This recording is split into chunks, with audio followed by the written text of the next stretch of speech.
আসসালামু আলাইকুম সুপ্রিয় ভিউয়ার্স, দাঁড়িয়ে আছি সিরাজগঞ্জ জেলার তাড়াশ থানার বারুহাসে। কথা বলবো একজন প্রান্তিক খামারির সাথে। দেখতে পাচ্ছেন আমি যে খামারটাতে দাঁড়িয়ে আছি এটি কিন্তু আবদ্ধভাবে লালন পালন করা হচ্ছে।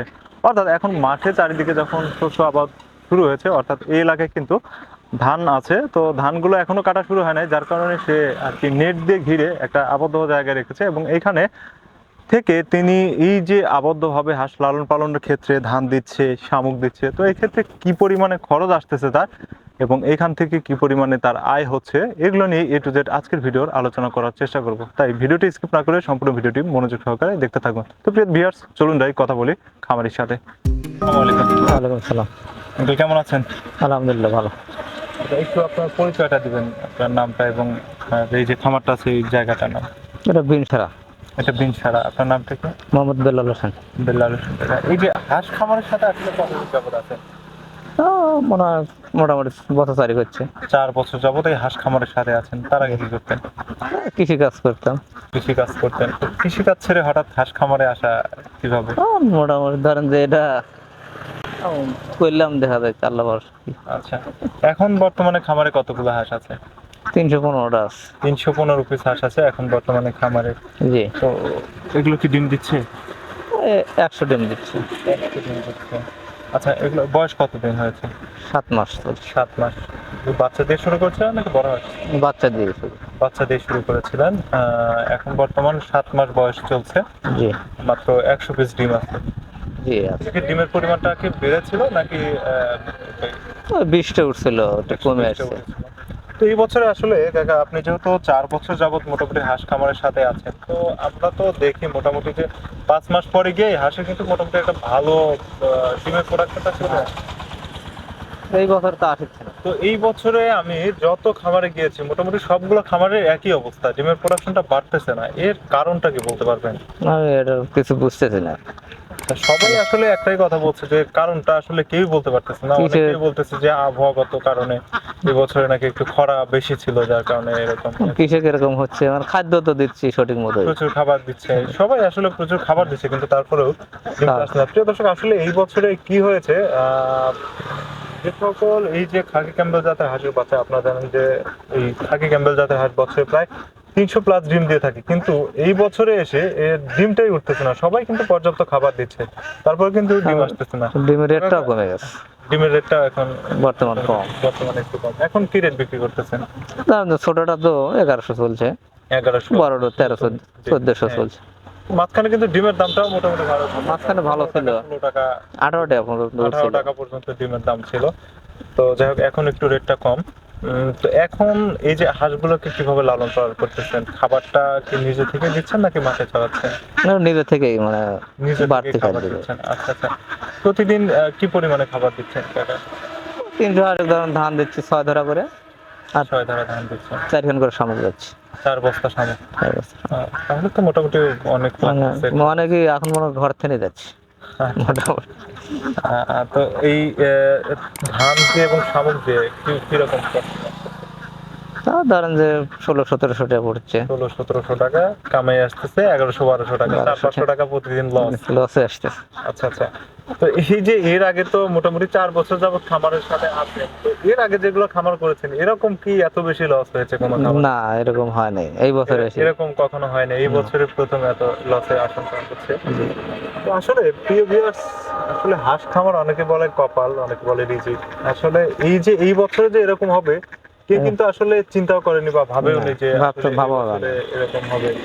তো কিরকম মনে করছেন কাকা যে এই হাঁস থেকে আগামীতে ইনশাআল্লাহ ভালো ডিম পাওয়ার একটা সম্ভাবনা আছে কিনা? এখন আশা করি দেখা যায় ধান টান লাগার পরে যদি মাঠে ছেড়ে দেখিলেন না, পরে যদি কিছু আসে, এই আশাতে রাখছি। আসলে আপনাদের এদিকে তো মোটামুটি ধান ওইভাবে এখনো কাটা শুরু হয়নি, তো সাইডে কিন্তু আমরা আসার সময় রাস্তায় দেখলাম বা আশেপাশে অনেক খামারি আছে যারা এখন মাঠে চড়ায় খাওয়াচ্ছে, তো তাদের কিন্তু এই অতিরিক্ত খরচটা হচ্ছে না। বাট আপনার খামারটা এখন এখানেই রাখার কারণটা কি? কারণ মনে করেন যে আসি বাড়ির কাছে জন্য, আর পরে ফাঁকে যাবো এই কয়েকদিনের মধ্যে সরু এখান থেকে। এর মধ্যেই ফাঁকে যাবে, কারণ দেখা যাচ্ছে আমাদের বিশেষ করে যারা চলন বিলে হাঁস লালন পালন করে, এরা যদি অতিরিক্ত খাবার খায় তাহলে কিন্তু আসলে লস আসবে। হ্যাঁ। এই যে শামুকের ব্যাপারটা, যেটা শামুকের ব্যাপারটা যেটা বলতেছিলেন যে শামুকটা আসলে আপনার সাশ্রয়টা কেমন হয় এবং শামুকটা খাওয়ালে হাঁসের কেমন? শামুকটা খেলে হাঁসের স্বাস্থ্য ভালো থাকে, ডিমের দিকে একটু বৃদ্ধি হয়, আচ্ছা, ডিম ভালো, তারপরে একটু খরচা একটু কমে আসে। খরচ অনেক কম হয়। আচ্ছা, শামুকটা থেকে আমরা যদি দেখা যাচ্ছে ইয়া, ধান বা গমের কথা চিন্তা করি, তাহলে এক বস্তা শামুকের পরিমাণে ওই টাকায় সরি, এক বস্তা ধান বা গমের টাকায় কত বস্তা শামুক কেনা যাবে? ওই এক বস্তা ধানের টাকাতে ধরেন যে 5 বস্তা শামুক হয়। এক বস্তা ধানের মানে টাকায় এক মন ধানের টাকা হলে 5 বস্তা 5 শামুক বস্তা হচ্ছে। শামুক কেনা যায়। আচ্ছা, তাহলে কিন্তু আসলে এই দিক থেকে একটু সাশ্রয় আছে। আর সাশ্রয় আছে। যেহেতু এটা হচ্ছে আমাদের চলনবিল এলাকা, তো হাতের নাগালে কিন্তু শামুকটা পাওয়া যাচ্ছে। পাওয়া যাচ্ছে, এটা সুবিধা আছে। এটা একটা ভালো সুবিধা আছে এবং রেটটাও অনেক কম। আর আরেকটা জিনিস হচ্ছে শামুক খাওয়ালে মোটামুটি ডিমের প্রোডাকশনটাও ভালো পাওয়া ভালো যায়। আছে। প্লাস দেখা যাচ্ছে যে এটা খাওয়ালে এদের যে পুষ্টি বা পুষ্টি গুণাগুণগুলো কিন্তু ওটা সবকিছু পূরণ ঠিক হচ্ছে। থাকে। জি জি। তা আপনার কি মনে হয় যে আসলে শামুক দেওয়াটাই বেটার নাকি ধান গম? এখন শামুক তো মনে করেন যে 12 মাস পাওয়া যায় না, এখন ধরেন যে বর্ষার সিজনের জন্য যতদিন পাওয়া যায় আর যে কদিন পাওয়া যায় এই এতদিন শামুকটা চলবে। চালানোই better। আচ্ছা আচ্ছা, তারপর ধান কিংবা গম এটাই চলবে। বুঝতে পারছি। তো এই যে কাকা, আসলে আপনি তো বাচ্চা থেকে লালন পালন শুরু করেছিলেন, তো কতগুলো বাচ্চা উঠিয়েছিলেন? 5.5 হতে পেলাম। 550 বাচ্চা উঠিয়েছেন, এখন আছে 315 পিস। হ্যাঁ, তো মাঝখানে এই যে অনেকগুলো বাচ্চা আসলে আর অনেক গুণের ভিতরে ধরেন যে কিছু কেটে গেছে, 80-90টা কেটে গেছে, বাচ্চা আর অবস্থায়। সব দেড়েক পনেরো 200 বিক্রি করছি। ও আচ্ছা আচ্ছা, মাঝখানে কিছু বিক্রি হ্যাঁ, হয়ে বিক্রি গিয়েছে। করেছি। আচ্ছা, ওগুলো কতদিন বয়সে বিক্রি করেছিলেন? 5 মাস বয়সে 5 মাস বয়সে 150 বিক্রি করেছেন। বিক্রি, কিরকম রেটে বিক্রি করেছিলেন? 47,000 টাকা সব বিক্রি করছি। 47,000 টাকা, তার মানে 470 টাকা পিস। পিস বিক্রি করছি। তাহলে তো মোটামুটি অনেক হাই হ্যাঁ, রেটে ওইদিকে একটু জায়গা ছিল মোটামুটি। আচ্ছা, এই যে আরেকটা জিনিস আপনার কাছে জানতে চাইবো, সেটা হচ্ছে যে যেহেতু আপনি 5 মাস বয়সে 100 মতো বিক্রি করেছেন, তার মানে আপনার 550-র ভিতরে মোটামুটি 100 নষ্ট হয়ে গিয়েছিল, 450-র মতো টিকে ছিল। ঠিক আছে। এই 5 মাসে গিয়ে আপনার মোটামুটি কেমন কস্টিংটা এসেছিল, খরচটা কত হয়েছিল, একটু আইডিয়া আছে? মোটামুটি আর তো শতকরা 1,000-15 এরকম আসছে। 15,000 টাকা শতকরা আসছে। সব আর কি, প্রতি শয়ে 15,000 টাকার মতো এভারেজ খরচ হয়েছে। না, লাভে আসছে 30,000 টাকার মতো খরচা হয়েছে। ও আচ্ছা আচ্ছা, জি বুঝতে পারছি। আপনার পার পিস হাঁসে প্রায় 30,000 300 টাকা খরচ হয়েছে খরচা হয়েছে। 5 মাস পর্যন্ত। আচ্ছা, এই যে অনেকে তো আসলে, আপনি যেহেতু আবদ্ধভাবে রাখছেন সে কারণে আমি জিজ্ঞেস করতেছি যে অনেকে তো মনে করে যে আসলে হাঁসে দেখা যায় যে ডিমে আনতে বা 5 মাস পর্যন্ত আস্তে আস্তে অনেকেই বলে 500-600 টাকার মতো খরচ হয়েছে, কিন্তু এই যে আপনার 300 টাকা অর্থাৎ অর্ধেক খরচ, এটা আসলে কিভাবে সম্ভব হয়েছে? মাঠে চড়াইছি, ছোট থেকে ছোট অবস্থা থেকে ওই মাঠে চড়িয়েছে। ধরেন মাসখানেক বাড়িতে আছে, তারপর মাঠে খেলেছি। আচ্ছা। তখন তো আর পড়াশোনা 500 হাঁসে ফিট কত বস্তা দিয়েছিলেন? 5 বস্তা ফেলে দিয়েছে।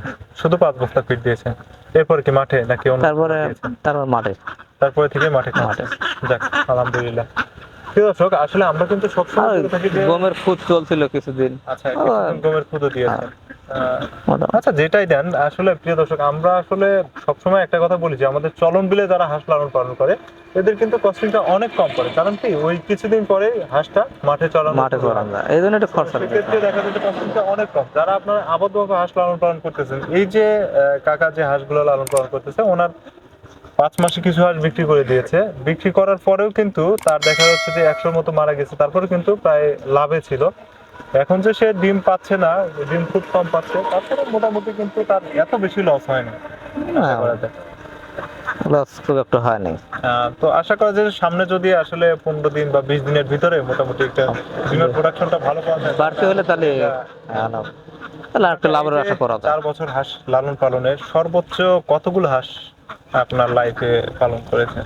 তো প্রতি বছর 500 করে হাঁস পারলে। আচ্ছা, বেশি করেন না? না, বেশি করিনি। আচ্ছা, এই যে 500 হাঁস করতেছেন, বেশি না করার কারণ কি বা কম না করার কারণ কি? বেশি জায়গা সংকট, এই জন্য মনে করেন যে আচ্ছা, জায়গা স্বল্পতার কারণে। আসলে আরেকটা জিনিস হচ্ছে যে একবারে বেশি করে কিন্তু লাভ নাই, যদি যেহেতু এটা আপনি নিজে দেখাশোনা করেন, তো আপনি যখন নিজে দেখাশোনা করবেন 500 হাঁস মোটামুটি একজনের জন্য ঠিক আছে, পারফেক্ট। বেশি করলে আবার বাড়তি ঝামেলা, লোক রাখা লাগবে। লোকজন কিন্তু ওইভাবে আসলে লোকজন দিয়ে কিন্তু আসলে ওইভাবে হয় না। না, নিজে নিজের যখন মতো থাকবেন, হাঁসটায় কি সমস্যা হচ্ছে কিনা বা খাবার ঠিক মতো পাচ্ছে কিনা সবসময় তদারকি করা যায়।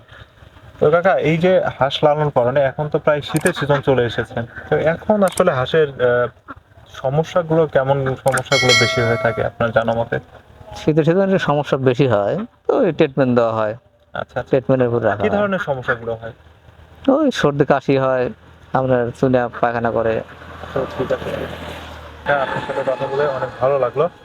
আর ইনশাআল্লাহ খামারের জন্য দোয়া করি, আর হ্যাঁ। সমস্ত খামারের জন্যই দোয়া করি। দোয়া করুন তো অবশ্যই করবে। সাথে এই বছরে যেমনটা শুরু হয়েছে যে আল্লাহ খুব অল্প দিনের ভিতরে যাতে খামারিদের খামারের ডিমের প্রোডাকশনটা বাড়িয়ে দেয়, তাহলে কিন্তু আসলে খামারিদের হ্যাঁ। টিকে থাকবে। এই জন্য একটু আশা করে পাচ্ছি, দেখেন আল্লাহ পাক কি করে। দেখ, আল্লাহ বসায়, আল্লাহ হয়তো একটা আল্লাহ ছাড়া তো কোনো উপায় নেই। ইনশাআল্লাহ। আচ্ছা ঠিক আছে কাকা, ভালো থাকবেন। আপনাকে আমাকে সময় দেওয়ার জন্য অনেক ধন্যবাদ। আসসালামু আলাইকুম। আলহামদুলিল্লাহ।